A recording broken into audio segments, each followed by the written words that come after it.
안녕하세요. 사업의 첫걸음부터 마지막 순간까지 동행하는 사업 끌어주는 남자 박재형입니다.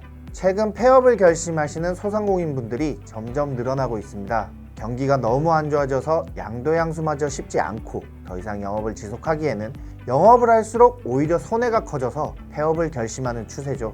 경기 불황이 지속되면서 사업을 정리해야 하는 게 얼마나 힘든 선택이었을지 감히 짐작조차 하기 어렵습니다.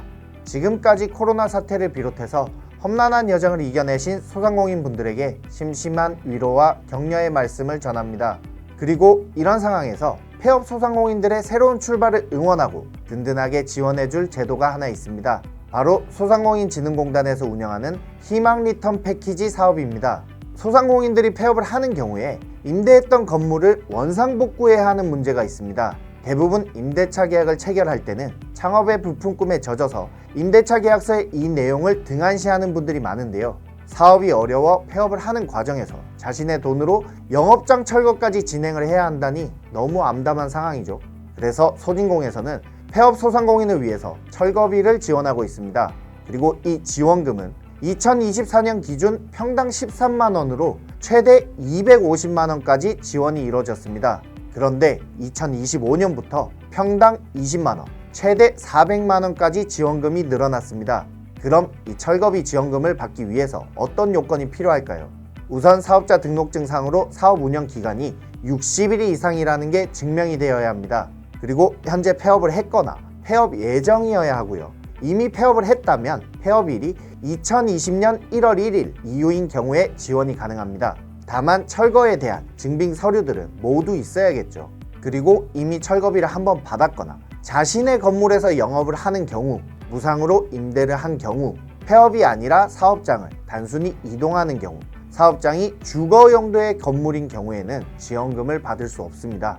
그리고 이 지원금은 현금으로 주는 게 아니에요. 원칙적으로는 철거업체에서 발행한 세금 계산서에 따라서 철거업체의 비용을 대신 지급하는 겁니다. 그래서 당연히 철거업체도 사업자 등록이 되어 있어야 하고요.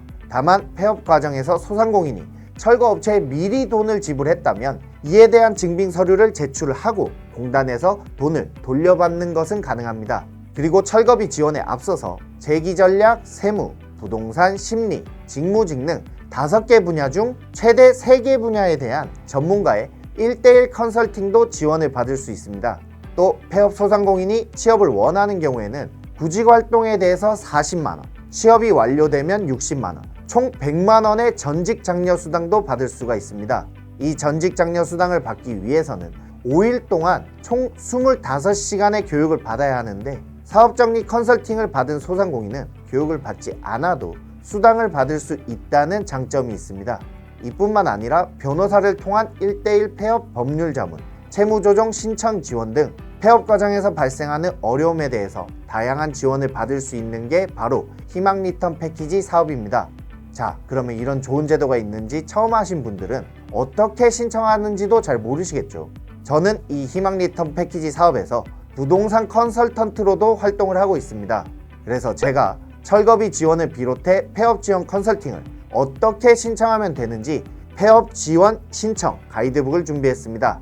가이드북 신청은 영상 하단에 링크를 남겨놓겠습니다. 접속을 하셔서 신청하시면 되고요. 그 전에 구독과 좋아요부터 누르시면 됩니다.